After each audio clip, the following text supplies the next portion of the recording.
بسم الله الرحمن الرحيم. கண்ணியத்துக்குரிய அல்லாஹுவின் நல்லடியார்களே, இஸ்லாமிய சிநேகிதர்களே, இந்த உலகத்தில் அல்லாஹ் சுப்ஹானஹு வ தஆலா எமக்கு மாபெரும் ஒரு பாக்கியத்தை தந்திருக்கின்றான். அது என்ன பாக்கியம்?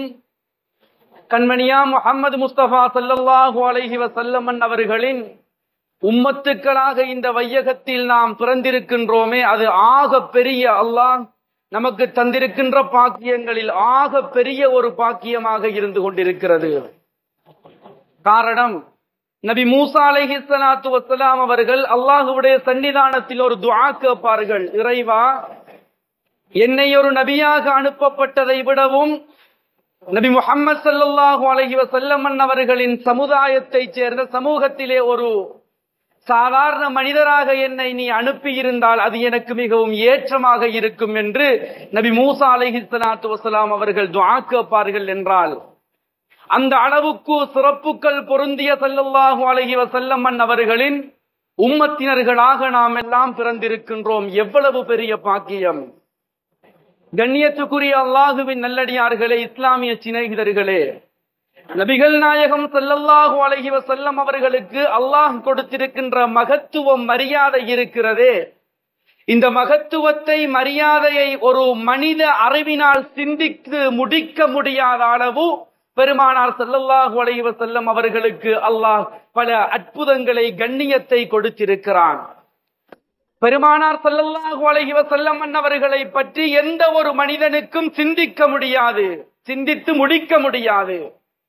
காரணம், அல்லாஹ் குர்ஆனில் சொல்லுகிறான், இந்த குர்ஆனுக்கு 7 கடலை மையாக்கி இந்த உலகத்தில் உள்ள அனைத்து கம்புகளையும் மரத்தடிகளையும் பேனாவாக்கினாலும் இந்த திருக்குர்ஆனுக்கு விளக்கம் எழுதி முடிக்க முடியாது.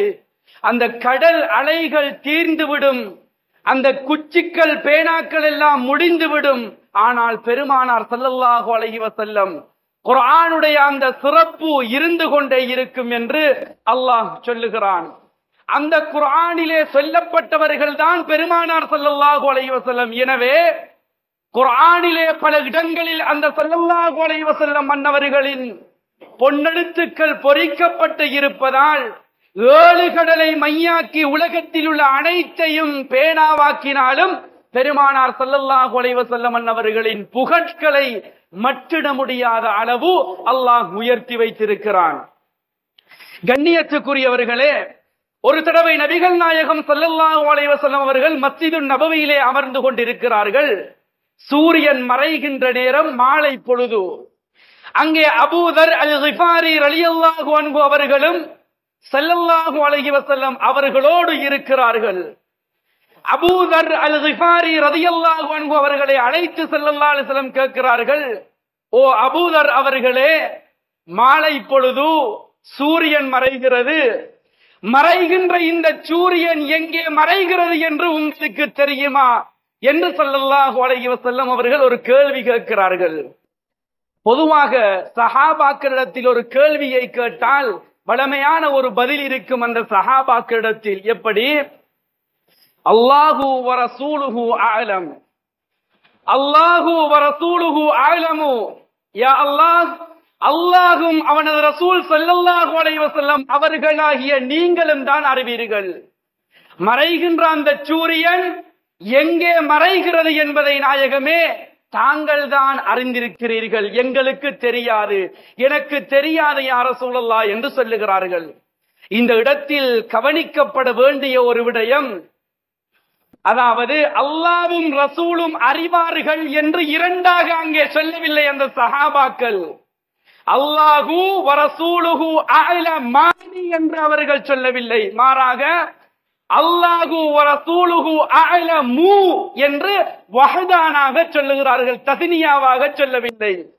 எனவே வஹதானாக அல்லாஹுவோடு சம்பந்தப்படுத்தி ஸல்லல்லாஹு அலைஹி வஸல்லம் அவர்களை, ஸல்லல்லாஹு அலைஹி வஸல்லம் அவர்களின் அந்த அறிவு திறனை அந்த சஹாபி சொல்லுகிறார். எனவே அந்த தலைப்பில் நான் பேச முற்படவில்லை. எனவே அந்த ஸல்லல்லாஹு அலைஹி வஸல்லம் அவர்களை பார்த்து, யா ரசூலல்லாஹ், நாங்கள் அறிய மாட்டோம் என்று சொல்ல, மறைகின்ற இந்த சூரியன் எங்கே மறைகிறது என்று தெரியுமா அபூதர் அவர்களே? மறைகின்ற இந்த சூரியன் ஃபஸ்ஜுது தஹ்தல் அர்ஷ், புகாரியில் பதிவு செய்யப்பட்ட ஹதீஸ். எப்படி? ஃபஸ்ஜுது தஹ்தல் அர்ஷ், இந்த மறைகின்ற சூரியன் அர்ஷுக்கு கீழால் சுஜூது செய்கிறது என்றார்கள் ஸல்லல்லாஹு அலைஹி வஸல்லம். புகாரியில் பதிவு செய்யப்பட்ட சஹீஹான ஹதீஸ். சூரியன் மறைகிறது. ஸல்லல்லாஹு அலைஹி வஸல்லம் கேட்கிறார்கள், அபூதர் அவர்களே, மறைகின்ற இந்த சூரியன் எங்கே மறைகிறது என்பதாக. அதற்கு பதில் என்ன தெரியுமா? ஸல்லல்லாஹு அலைஹி வஸல்லம் அவர்கள் சொல்லுகிறார்கள், மறைகின்ற இந்த சூரியன் அர்ஷுக்கு கீழால் சுஜூது செய்கிறது. சிந்தித்து பாருங்கள் சகோதரர்களே, சூரியன் ஒரு நாட்டில் உதயமாகினால் இங்கே மறைந்தால் இன்னொரு நாட்டுக்கு அந்த சூரியன் உதயமாகிறது. உதாரணமாக ஸ்ரீலங்காவிலே ஒரு சூரியன் அப்படி உதித்து மாலை வேளை கிழக்கிலே அந்த சூரியன் மறைகிறது என்றால் பாகிஸ்தானுக்கு அல்லது ஏதாவது ஒரு நாட்டுக்கு அந்த சூரியன் உதயமாகிறது. சில கால நேர அடிப்படையில் மாற்றமாக இன்னொரு நாட்டிலே அது உதயமாகிறது. இப்படி மறைகின்ற இந்த சூரியனை ஸல்லல்லாஹு அலைஹி வஸல்லம் சொல்லுகிறார்கள், அர்ஷுக்கு கீழால் சுஜூது செய்கிறது. எது நடந்திருக்க வேண்டும் சொல்லுங்கள் பார்ப்போம். ஒன்று சூரியன் இன்னொரு நாட்டுக்கு உதயமாக வேண்டும், அதை நாம் கண்ணால் கண்டு கொண்டிருக்கிறோம். அல்லாஹ்வின் தூதர் ஸல்லல்லாஹு அலைஹி வஸல்லம் அவர்கள் சொல்லுகிறார்கள், இந்த சூரியன் இன்னொரு நாட்டுக்கு உதயமாகிறது என்று சொல்லாமல் அர்ஷுக்கு கீழால் சுஜூது செய்கிறது என்கிறார்கள் ஸல்லல்லாஹு அலைஹி வஸல்லம்.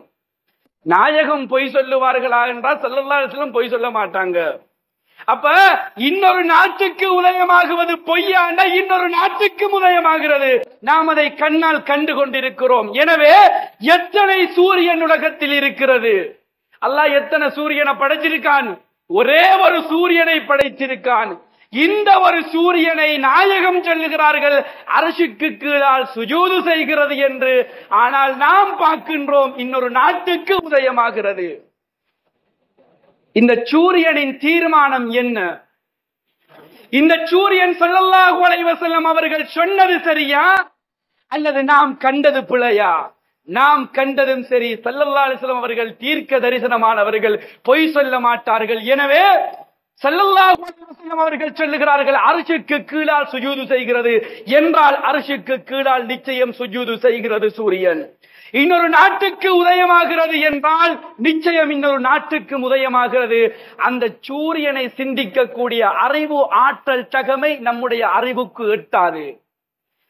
இந்த சூரியன் அர்ஷுக்கு கீழால் மறைந்தால் உதித்த சூரியன் என்ன என்று இன்னும் ஒரு கேள்வி வரும். எனவே அதை பற்றிய அல்லாஹுவின் அந்த சூரியனை பற்றிய அந்த அறிவு ஆற்றல் நம்மிடத்தில் இல்லை என்று இருக்க, இந்த உலகத்தை பற்றி அல்லாஹ்வுக்கு சுப்ஹானஹு வ தஆலா இந்த சூரியன் சந்திரன் அனைத்தையுமே படைத்தது ஸல்லல்லாஹு அலைஹி வஸல்லம் அவர்களுக்காகத்தான் என்றால் அந்த ஸல்லல்லாஹு அலைஹி வஸல்லம் அவர்களை பற்றி எப்படி எம்மால் சிந்திக்க முடியும் என்பதை நீங்கள் சிந்தித்து பாருங்கள்.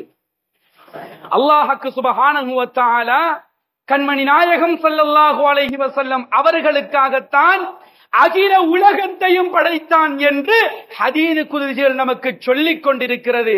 கண்ணியத்துக்குரியவர்களே, அல்லாஹ்வுக்கு சுப்ஹானஹு வ தஆலா நபிகள் நாயகம் ஸல்லல்லாஹு அலைஹி வஸல்லம் அவர்களை படைத்துவிட்டு முதலாய் ஸல்லல்லாஹு அலைஹி வஸல்லம் அன்னவர்களின் ஒளியை அல்லாஹ் படைத்துவிட்டு அந்த ஒளியை அல்லாஹ் சுவர்க்கத்தில் அப்படியே இலங்கச் செய்கிறான். தோற்றத்தில் மனித உடலில் முதல் படைப்பாக அல்லாஹ்வுக்கு சுப்ஹானஹு வ தஆலா ஆதம் அலைஹிஸ்ஸலாத்து வஸ்ஸலாம் அவர்களை படைக்கின்றான். இந்த ஆதம் அலைஹிஸ்ஸலாத்து வஸ்ஸலாம் அவர்கள் சுவர்க்கத்திலே படைக்கப்பட்டு கண்ணை விழித்து பார்க்கிறார்கள். சுவர்க்கத்தின் கதவிலே லா இலாஹ இல்லல்லாஹ் முஹம்மதுர் ரசூலுல்லாஹ் என்ற அந்த திருக்கலிமா எழுதப்பட்டிருக்கிறது. இப்பொழுது ஸல்லல்லாஹு அலைஹி வஸல்லம் கேட்கிறார்கள், யா ரப்பி மன் ஹாதல்லதி கரம்த ஸ்முஹு பிஸ்மிக, யா அல்லாஹ் லா இலாஹ இல்லல்லாஹ் என்ற உனது நாமத்துடன் முஹம்மதுர் ரசூலுல்லாஹ் என்று இன்னும் ஒரு நாமத்தையும் சேர்த்து இணைத்து வைத்திருக்கிறாயே, அந்த நபர் யார் என்று ஆதம் அலைஹிஸ்ஸலாத்து வஸ்ஸலாம் அவர்கள் கேட்கிறார்கள். அல்லாஹ் சொல்லுகிறான், யா ஆதம் ஹாதா மின் புல்திக, ஆதம் அலைஹிஸ்ஸலாத்து வஸ்ஸலாம் அவர்களே, இது உங்களுடைய பிள்ளைகளில் ஒருவர், உங்களின் பிச்சளத்தில் தோற்றக்கூடிய இறுதி நபி ஸல்லல்லாஹு அலைஹி வஸல்லம் அவர்கள். அவர்களை நான் அவர்களின் ஒளியை படைக்காவிட்டால் ஆதமே லௌலாஹு லமா கலக்துக, அந்த ஸல்லல்லாஹு அலைஹி வஸல்லம் அவர்களை படைத்திருக்காட்டி ஆதம் அலைஹிஸ்ஸலாமே உங்களையும் நான் படைத்திருக்க மாட்டேன் என்று அல்லாஹ் சொல்லுகிறான். ஆதம் அலைஹிஸ்ஸலாம் மட்டும் அல்ல, அகில உலகமே படைக்கப்பட்டது நமது ஆருயிர் ஸல்லல்லாஹு அலைஹி வஸல்லம் அவர்களுக்கு தான் என்பதை அல்லாஹு தஆலா ஹதீஸில் குதுஸியிலே பல இடங்களில் நமக்கு சொல்லி காட்டுவான். ஸல்லல்லாஹு அலைஹி வஸல்லம் அவர்களை படைத்துவிட்டு அல்லாஹ் சொல்லுகிறான், லௌலாக்க லௌலாக்க லமா கலத்து துன்யா, நாயகமே உங்களை படைத்திருக்காவிட்டால் இந்த உலகத்தையே நான் படைத்திருக்க மாட்டேன். துனியாண்டா இந்த உலகம். யா ரசூலல்லாஹ், உங்களை படைத்திருக்காவிட்டால் இந்த உலகத்தையே நான் படைத்திருக்க மாட்டேன் என்று அல்லாஹ் சுப்ஹானஹு வ தஆலா சொல்லுகிறான். இந்த வார்த்தையில் பொதிந்திருக்கின்ற அர்த்தம் என்ன தெரியுமா? இந்த உலகத்தையே படைச்சிருக்க மாட்டேன் யா ரசூலல்லாஹ், உங்களை படைச்சிருக்காட்டாண்டா இந்த உலகத்தை படைத்ததே யா ரசூலல்லாஹ் உங்களுக்காகத்தான் என்ற வார்த்தையை, அர்த்தத்தை இந்த வார்த்தை பொதிந்திருக்கிறது. யா ரசூலல்லாஹ், இந்த உலகத்தையே நான் படைத்திருக்க மாட்டேன், படைத்தது இந்த உலகத்தை உங்களுக்காகத்தான் நாயகமே என்று அல்லாஹு தஆலா சொல்லிவிட்டு தன் ஹபீபை உலகத்தை வைத்து நான் புகழ்ந்து விட்டேன், அது போதாது. மீண்டும் அல்லாஹ் சொல்லுகிறான், லௌலாக்க லௌலாக்க லமா கலத்துல் அஃலாக்க, யா ரசூலல்லாஹ், இந்த உலகம் மாத்திரமல்ல, இந்த உலகம் மாத்திரமல்ல, லௌலாக்க லௌலாக்க லமா கலத்துல் அஃலாக்க, யா ரசூலல்லாஹ், உங்களை படைத்திருக்காவிட்டால் வான மண்டலங்களை நான் படைத்திருக்க மாட்டேன். வான மண்டலங்களை படைத்தது நாயகமே உங்களுக்காகத்தான். எனவே நீங்கள் இல்லை என்றால் உலகமும் இல்லை, வானமும் இல்லை, பூமியும் இல்லை, ஒன்றுமே இல்லை, அனைத்தையும் படைத்தது யா ரசூலல்லாஹ் உங்களுக்காகத்தான் என்று அல்லாஹு தஆலா சொல்லி காட்டுகிறான். என்றால் அந்த மகிமை பொருந்திய ஸல்லல்லாஹு அலைஹி வஸல்லம் அவர்களை நமக்கு இறைவன் தந்திருக்கிறானே, எவ்வளவு பெரிய பாக்கியம் என்பதை நீங்கள் சிந்தித்து பாருங்கள். கண்ணியத்துக்குரியவர்களே, சிலர்கள் சில விடயத்தை செய்வது என்றால் ஒரு நோக்கத்தோடு செய்வார்கள். நோக்கம் இல்லாமல் வாழுவது யாரும் கிடையாது. எல்லோரும் ஒரு நோக்கத்தில் வாழுகிறார்கள், எல்லோரும் ஒரு நோக்கத்தில் வாழுகின்றோம். நானும் தான், நீங்களும் தான். ஏதோ ஒரு நோக்கத்தில் ஒவ்வொருவரும் வாழ்ந்து கொண்டிருக்கிறோம். ஒன்று துனியாவுடைய நோக்கமாக இருக்கலாம், அல்லது ஆகிராவுடைய நோக்கமாக இருக்கலாம், அல்லது பணத்தின் ஒரு நோக்கமாக இருக்கலாம். நான் பணக்காரனாக வேண்டும் என்ற நோக்கத்தில் சிலர்கள் வாழுகிறோம், சிலர்கள் சுவர்க்கத்தை நாட்டமாக வைத்து வாழுகிறோம். இப்படி ஒவ்வொரு நோக்கத்திலும் நாம் வாழ்ந்து கொண்டிருக்கிறோம். ஆனால் ஸல்லல்லாஹு அலைஹி வஸல்லம் அவர்களின் சஹாபாக்கள் எப்படி வாழ்ந்தார்கள் தெரியுமா? எந்த நோக்கமும் அவர்களுக்கு இருக்கவில்லை. ஒரே ஒரு நோக்கம், நபிகள் நாயகம் ஸல்லல்லாஹு அலைஹி வஸல்லம் அவர்கள் மட்டும்தான். அவர்களின் ஊடாக நான் இறைவனை அடைய வேண்டும் என்ற ஒரே நோக்கத்தில் தான் அந்த சஹாபாக்கள் எல்லாம் இந்த உலகத்திலே வாழ்ந்து காட்டி இருக்கிறார்கள். எந்த சஹாபாக்களின் வரலாறுகளையும் நீங்கள் எடுத்து பாருங்கள். பெருங்கொண்ட சீமாட்டியாக திகழ்ந்தவர் ஹதீஜா நாயகி ரலியல்லாஹு அன்ஹா. வியாபாரத்துக்காக வேண்டி தேசத்தில் இருந்து மிருகங்கள் போகிறது என்றால் அதிலே அதிகமான மிருகங்கள் ஹதீஜா அம்மையாருடைய மிருகமாகத்தான் இருக்கும். அந்த அளவு செல்மச்சி மாட்டி பெருமானார் ஸல்லல்லாஹு அலைஹி வஸல்லம் அவர்களை திருமணம் முடிக்கிறார்கள். ஒவ்வொரு யுத்தத்துக்காக வேண்டி, இஸ்லாத்துக்காக வேண்டி அனைத்து சொத்துக்களையும் ஹதீஜா நாயகி ரலியல்லாஹு அன்ஹா சன்னம் சன்னமாக அப்படியே இழக்கிறார்கள். எல்லா சொத்துக்களையும் இழந்து ஹதீஜா நாயகி ரலியல்லாஹு அன்ஹா ஸல்லல்லாஹு அலைஹி வஸல்லம் அவர்கள் மட்டும்தான் வேண்டும் என்று வாழ்ந்தார்கள். சஹாபாக்களின் ஈமான் அதுதான். கடைசியாக ஹதீஜா நாயகி ரலியல்லாஹு அன்ஹா இந்த உலகத்தை விட்டு மரணிப்பதற்காக வேண்டி சக்கராத்துடைய வேதனையிலே இருக்கிறார்கள், சக்கராத்துடைய அந்த வருத்தத்திலே இருக்கிறார்கள். ஹதீஜா நாயகி சக்கராத்துடைய அந்த நேரத்திலே பெருமானார் ஸல்லல்லாஹு அலைஹி வஸல்லம் அவர்களின் அந்த மடியிலே அப்படியே கதீஜா அம்மையார் அவர்கள் துயில் கொண்டு சாய்ந்து கொண்டு இருக்கிறார்கள். சக்கராத்துடைய வருத்தம். பெருமானார் ஸல்லல்லாஹு அலைஹி வஸல்லம் அவர்களின் கண்களில் இருந்தும் கண்ணீர் துளிகள் வடிந்து கதீஜா அம்மையாருடைய அந்த முகத்திலே விழுகிறது. சக்கராத்துடைய வேதனையை இருந்த கதீஜா அம்மையார் நாயகத்தை விழித்து கேட்கிறார்கள், யா ரசூலல்லாஹ், கண்ணீர் சிந்துவது ஏன் நாயகமே? அகில உலகத்தின் இரட்சகர் யா ரசூலல்லாஹ், எதற்காக வேண்டி நாயகமே நீங்கள் கண்ணீர் சிந்துகிறீர்கள் என்று அம்மையார் கேட்க ஸல்லல்லாஹு அலைஹி வஸல்லம் அவர்கள் சொல்லுகிறார்கள், கதீஜா, எவ்வளவு பெரிய செல்வ சீமாட்டி நீங்க, எவ்வளவு பெரிய வசதி வாய்ப்போடு இருந்தவங்க நீங்க. ஆனா கதீஜா, இப்பொழுது உங்களின் உயிர் உங்களை விட்டு பிரிய போகிறது. உங்களுக்காக வேண்டி ஒரு கஃன் ஆடை வாங்குவதற்கு கூட உங்கள் கணவர் ஸல்லல்லாஹு அலைஹி வஸல்லம் எனக்கு பணம் இல்லையே, அதை நினைத்து நான் அழுது கொண்டிருக்கிறேன் கதீஜா என்று சொல்ல அருமையான ஒரு பதிலை சொல்லுகிறார்கள் கதீஜா நாயகி. யா ரசூலல்லாஹ், நீங்கள் கவலைப்பட தேவையில்லை நாயகமே. இந்த உலகத்தில் கஃன் புடவை இல்லை என்றாலும் யா ரசூலல்லாஹ், உங்களின் மடியிலே மரணிக்கக்கூடிய பாக்கியத்தை இந்த கதீஜா பெற்றிருக்கிறாரே, இதை விடவும் ஒரு பாக்கியம் எந்த பெண்ணுக்காவது அமையுமா யா ரசூலல்லாஹ்? இல்லை நாயகமே, எனக்கு இந்த பாக்கியத்தை அல்லாஹ் தந்திருக்கிறானே, எவ்வளவு பெரிய பாக்கியம் யா ரசூலல்லாஹ் என்று அந்த கதீஜா நாயகி ரலியல்லாஹு அன்ஹா சொல்லுவார்கள் என்றால், அந்த அளவு ஸல்லல்லாஹு அலைஹி வஸல்லம் அவர்களோடு இணக்கமாக வாழ்ந்திருக்கிறார்கள். கண்ணியத்துக்குரியவர்களே, இன்று உலகத்தில் பல அனாச்சாரங்கள் நடைபெறுகிறது. ஒவ்வொரு தலைப்புகள் கொடுத்து ஆலிம்கள் பேசுகிறார்கள். எப்படி? வணங்கி வாழுவதில் இஸ்லாம் இருக்கிறதா, வழங்கி வாழுவதில் இஸ்லாம் இருக்கிறதா? வணக்கம் வருவது என்றால் இந்த பிரச்சனைகளை தடுக்கலாம் என்று பேசுகிறார்கள். இன்றைக்கு பள்ளிவாசல்களை தொழுகை நடைபெறலையா? பள்ளிவாசல்களை தொழுகை நடைபெறலையா? குர்ஆன் ஓதல்கள் இல்லையா? எனவே வணக்க வழிபாடுகள் நடைபெறுகிறது. ஆனாலும் பிரச்சனைக்கு தீர்வு கிடைக்கவில்லை. வழங்கி வாழுவதிலா இஸ்லாம் இருக்கிறது? எத்தனையோ பேர் ஜக்காத்து, சதக்கா, அந்த திட்டம் இந்த திட்டம், வீடு கட்டி கொடுக்கிறேன், எல்லாம் சதக்காக்கள் செய்கிறார்கள், கிணம் கட்டி கொடுக்கிறேன், அப்படி இப்படி எல்லா சதக்காக்களும் சக்காத்துகளும் நடைபெறுகிறது. ஆனால் பிரச்சனைக்கு தீர்வு இன்னும் கிடைக்கவில்லை.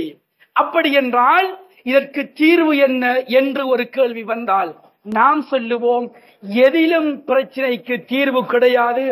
எவன் ஒருவன் ஸல்லல்லாஹு அலைஹி வஸல்லம் அவர்களை புரிந்து கொள்ளுகிறானோ அதில் தான் எழுச்சி இருக்கிறது, நம்முடைய வெற்றி இருக்கிறது என்பதை நாம் புரிந்து கொள்ள வேண்டும். பெருமானார் ஸல்லல்லாஹு அலைஹி வஸல்லம் அவர்களை அன்று சஹாபாக்கள் புரிந்து இருந்தார்கள், அவர்கள் வெற்றி பெற்றார்கள். அந்த ஸல்லல்லாஹு அலைஹி வஸல்லம் அவர்களை இன்று நாம் புரியும் முகமாக இன்று புரிய தவறினோம். அதனால் இன்று நாம் தோல்வி பெற்றுக் கொண்டிருக்கிறோம், தோல்வி அடைந்து கொண்டிருக்கிறோம் என்பதை நாம் புரிய வேண்டும். ஸல்லல்லாஹு அலைஹி வஸல்லம் அவர்கள் எப்படி சஹாபாக்கள் புரிந்து இருந்தார்கள்? ஸல்லல்லாஹு அலைஹி வஸல்லம் அவர்கள் சஹாபாக்களை அழைத்து, சஹாபியே, உனது உயிரை நீங்கள் விட்டுவிடுங்கள் என்று சொன்னால் அவர் உயிரை விட்டு விடுவார். அப்படித்தான் நாயகத்தை புரிந்திருந்தார்கள் சஹாபாக்கள். மூத்தாவிலே யுத்தம் நடைபெறுகிறது. ஸல்லல்லாஹு அலைஹி வஸல்லம் அவர்கள் சில சஹாபாக்களை அழைக்கிறார்கள். அப்துல்லா இப்னு ரவாஹா ரலியல்லாஹு அன்ஹு போல்கொத்த சஹாபாக்களை அழைத்து சொல்லுகிறார்கள், மூத்தாவிலே யுத்தம் நடைபெற போகிறது, நீங்கள் மூவரும் அந்த 3 சஹாபாக்களை அழைத்து நீங்கள் 3 பேரும் அந்த யுத்தத்துக்கு தளபதியாக இருக்க வேண்டும், நீங்கள் தலைவராக இருக்க வேண்டும் என்று ஒரு சஹாபியை நியமிக்கிறார்கள். உங்களுடைய கையில் இருந்தும் இஸ்லாமிய வெற்றி சின்னம் கொடி பறிக்கப்பட்டு விட்டால் இரண்டாவது இந்த சஹாபி அதை தாங்கிக் கொள்ளுவார். இரண்டாவது இந்த சஹாபியுடைய கையில் இருந்தும் கொடி பறிக்கப்பட்டு விட்டால் மூன்றாவதாக அப்துல்லா இப்னு ரவாஹா ரலியல்லாஹு அன்ஹு அவர்கள் தாங்கிக் கொள்ளுவார்கள். அப்துல்லா இப்னு ரவாஹாவுடைய கையில் இருந்தும் கொடி பறிக்கப்பட்டு விட்டால் வேறு யாராவது யுத்தத்தில் கலந்து கொண்டவர்கள் அந்த கொடியை தாங்கிக் கொள்ளுவார்கள் என்று ஸல்லல்லாஹு அலைஹி வஸல்லம் அவர்கள் சொல்லி எல்லோரும் யுத்தத்துக்கு போங்கள் என்று அந்த குறிப்பிட்ட படையை அனுப்பி வைக்கிறார்கள். அடுத்த நாள் வெள்ளிக்கிழமை அப்துல்லா இப்னு ரவாஹா ரலியல்லாஹு அன்ஹு என்ன சொல்லுகிறார்கள்? யுத்தத்துக்கு தேவைப்பட்ட பொருட்களை எல்லாம் மற்ற இன்னும் ஒரு சஹாபியிடத்திலே கொடுத்து, தோழரே நீங்கள் மூத்தாவுக்கு போங்கள், நான் நாளைக்கு ஸல்லல்லாஹு அலைஹி வஸல்லம் அவர்களின் அந்த ஜும்ஆ பிரசங்கத்துக்கு பிறகு மூத்தாவுக்கு நான் வருகிறேன் என்று அப்துல்லா இப்னு ரவாஹா ரலியல்லாஹு அன்ஹு சொல்லுகிறார்கள். மற்ற சஹாபாக்கள் கேட்கிறார்கள், அப்துல்லா ரலியல்லாஹு அன்ஹு, நாயகம் இன்றைக்கு தானே போக சொன்னாங்க, நீங்க நாளைக்கு வாரன்னு சொல்றீங்க, இது நல்லது இல்லையே. இல்லை, நான் நாளைக்கு வருவேன், ஒரு காரணம் இருக்கிறது, நீங்கள் போங்கள் என்று தனது பொருட்களை எல்லாம் கொடுத்து அனுப்புகிறார்கள். அப்துல்லா இப்னு ரவாஹா ரலியல்லாஹு அன்ஹு அடுத்த நாள் வெள்ளிக்கிழமை ஸல்லல்லாஹு அலைஹி வஸல்லம் அவர்கள் ஜும்ஆ பிரசங்கம் நடத்தி கொண்டிருக்கிறார்கள். பள்ளி வாசலிலே ஒரு மூலையில் ஒதுங்குப்புறத்திலே அப்துல்லா இப்னு ரவாஹா ரலியல்லாஹு அன்ஹு அமர்ந்து கொண்டிருக்கிறார்கள். ஸல்லல்லாஹு அலைஹி வஸல்லம் அவர்கள் தன் பார்வையை பள்ளி வாசலுக்குள் சுழட்டி விட்ட நாயகம் பார்க்கிறார்கள், அப்துல்லா இப்னு ரவாஹா ரலியல்லாஹு அன்ஹு அமர்ந்து கொண்டிருக்கிறார்கள். இப்ப ஸல்லல்லாஹு அலைஹி வஸல்லம், அப்துல்லா இங்க வாங்க ரலியல்லாஹு அன்ஹு, உங்களை யுத்தத்துக்கு தானே நான் போக சொன்னேன், நீங்கள் ஏன் யுத்தத்துக்கு போகவில்லை என்று கேட்க, அப்துல்லா இப்னு ரவாஹா ரலியல்லாஹு அன்ஹு அருமையான ஒரு பதிலை சொல்லுகிறார்கள். நாயகத்தை எப்படி புரிந்திருக்கிறார்கள் சஹாபாக்கள் என்று பாருங்கள். சொல்லுகிறார்கள், அப்துல்லா இப்னு ரவாஹா அவர்கள், யா ரசூலல்லாஹ், யுத்தத்துக்கு நீங்கள் எங்களுடைய படையை நீங்கள் அனுப்பினீர்கள், 3 பேரை தளபதியாக நியமித்தீர்கள். அந்த 3 பேரையும் நியமித்து விட்டு உங்களுடைய கையில் இருந்தும் கொடி பறிக்கப்பட்டால் 2வது இந்த சஹாபி தாங்குவார், அவருடைய கையில் இருந்தும் பறிக்கப்பட்டால் அப்துல்லா இப்னு ரவாஹா ஆகிய நான் தாங்குவேன், என் கையில் இருந்தும் பறிக்கப்பட்டால் யாராவது ஒருவர் அந்த கொடியை தாங்குவார் என்று நாயகமே நீங்கள் அருள்வாய் மலர்ந்தீர்கள். அப்படி என்றால் அந்த யுத்த களத்தில் நான் மரணிக்கப் போகின்றேன் என்றுதானே அர்த்தம் யா ரசூலல்லாஹ். என் கையில் இருந்தும் கொடி பறிக்கப்பட்டு இன்னொருவர் அதை தாங்குவார் என்றால் என் உயிர் பறிக்கப்பட போகிறது என்றுதானே அர்த்தம் யா ரசூலல்லாஹ். எனவே உயிர் பிரிய போகின்ற நான் கடைசியாக உங்களின் திருமுகத்தை பார்த்துவிட்டு போய் அந்த யுத்தத்திலே என் உயிரை விடலாம் என்று நான் வந்திருக்கிறேன் நாயகமே என்று சொல்லுகிறார்கள். என்றால் தோழர் நாயகம் அவர்கள் ஒருவரை பார்த்து நீங்கள் மரணித்து விடுங்கள் என்று சொன்னால் அவர்கள் மரணித்து விடுவார்கள். நாயகத்தை அப்படித்தான் புரிந்திருந்தார்கள் சஹாபாக்கள். அதனால் தான் அல்லாஹு தஆலா சொல்லுகிறான், ரலியல்லாஹு அன்ஹு வரலு அன்ஹு, நானும் அவர்களை பொருந்திக் கொண்டேன், அவர்களும் என்னை பொருந்திக் கொண்டார்கள். எதனால்? நாயகத்தை அவர்கள் விளங்கினார்கள், அல்லாஹ்விடத்திலே அவர்கள் வெற்றி பெற்ற மக்களாக அந்த சஹாபாக்கள் மாறினார்கள்.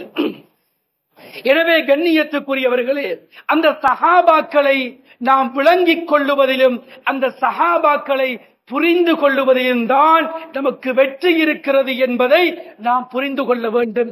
கண்ணியத்துக்குரியவர்களே, இன்று அந்த ஸல்லல்லாஹு அலைஹி வஸல்லம் அவர்களை எவ்வளவு ஏளனமாக உலகத்தில் பேசப்படுகிறது. அல்லாஹ் நம்மை பாதுகாக்க வேண்டும், நம் சமுதாயத்தை அல்லாஹ் பாதுகாக்க வேண்டும். எவ்வளவு கேவலமாக நமது முஸ்லீம்கள் அந்த நாயகத்தை பேசுகிறார்கள்.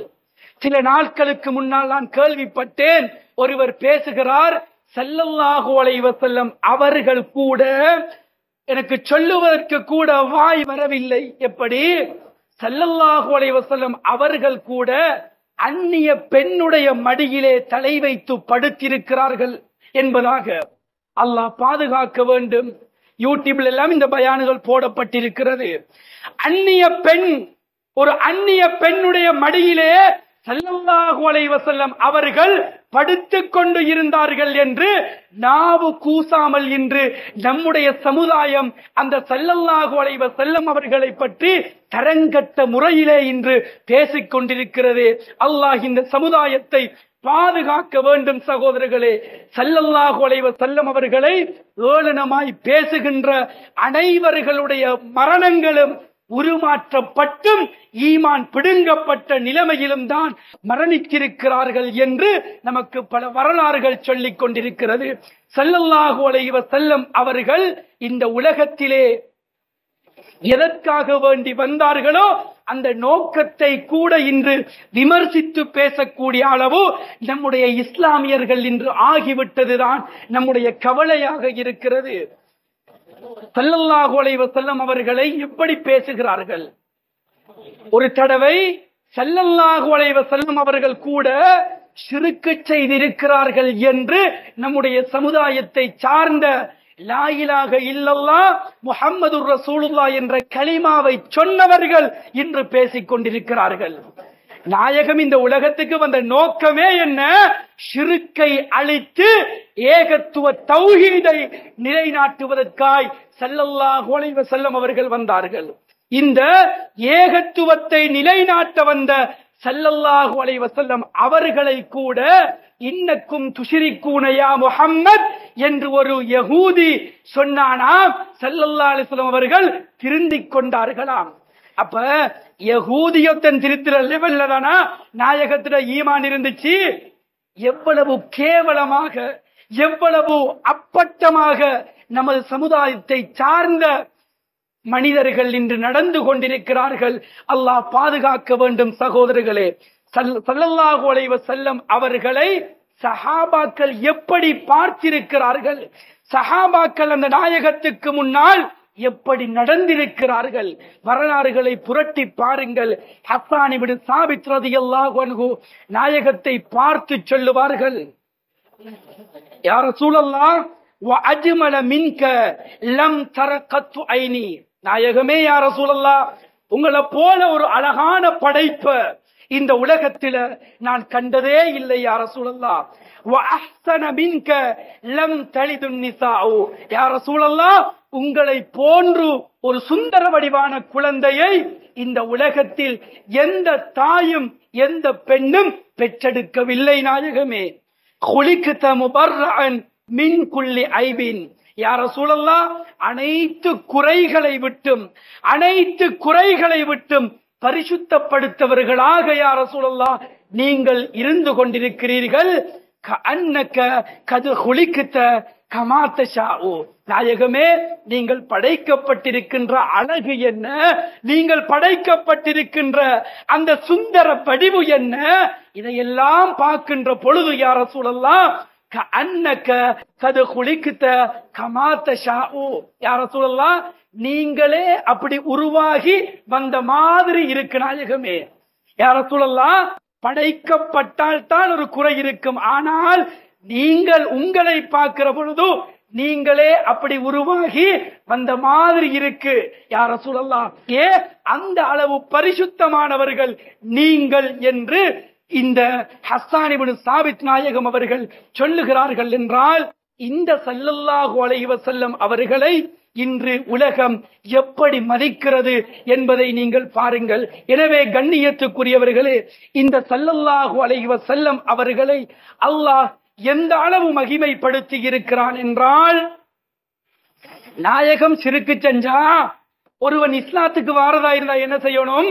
லா இலாஹ இல்லல்லாஹ் முஹம்மது ரசூலுல்லாஹ் என்ற கலிமாவை சொல்லணும். ஒருவன் லா இலாஹ இல்லல்லாஹ் என்ற கலிமாவை மடக்கி மடக்கி 1,00,000 தரம் சொல்றான், 1 கோடி தரம் சொல்றான், அல்லது பிறந்து பருவ வயதை அடைஞ்ச அந்த நாளையில இருந்து மௌத்தாகும் வரைக்கும் லா இலாஹ இல்லல்லாஹ் லா இலாஹ இல்லல்லாஹ் லா இலாஹ இல்லல்லாஹ் என்று சொல்றான். இவன் முஸ்லிம் ஆகுவானா? இவன் முஃமினா என்றா? இல்ல. எப்பொழுது அந்த லா இலாஹ இல்லல்லாஹ்வோடு முஹம்மதுர் ரசூலுல்லாஹ் என்று நபிகள் நாயகத்தின் பெயர் நாமத்தையும் சேர்த்து சொல்லுகிறானோ அன்றுதான் இவன் ஈமான்வாரி, இவன் முஸ்லிம்.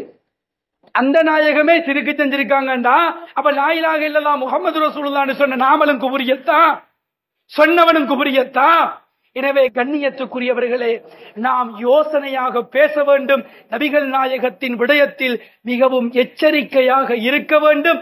நாயகத்தை பற்றி ஒரு வார்த்தையாவது தவறாக நம்முடைய வாயிலிருந்தும் வருமென்றால் ஈமான் பிடுங்கப்படும், காபீராகத்தான் மரணிக்க வேண்டிய கட்டம் ஏற்படும் என்பதை நாம் புரிந்து கொண்டு ஸல்லல்லாஹு அலைஹி வஸல்லம் அவர்களின் மகத்துவத்தையும் ஸல்லல்லாஹு அலைஹி வஸல்லம் அவர்களின் சிறப்புகளையும் புரிந்து வாழக்கூடிய நன்மக்களாக எல்லாம் வல்ல இறைவன் நம்மை ஆக்குவானாக. யா அல்லாஹ், எங்களின் பாவங்களை மன்னித்து விடுவாயாக.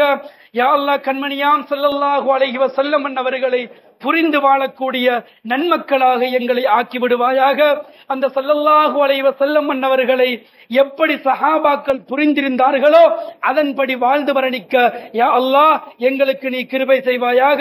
நாங்கள் மரணிக்கின்ற வேளையிலே லா இலாஹ இல்லல்லாஹ் முஹம்மதுர் ரசூலுல்லாஹி ஸல்லல்லாஹு அலைஹி வஸல்லம் என்ற தாரக மந்திரத்தை மொழிந்தவர்களாக எங்களின் உயிர்களை கைப்பற்றுவாயாக. ஆமீன் ஆமீன். وآخر دعوانا أن الحمد لله رب العالمين. ربنا اغفر لي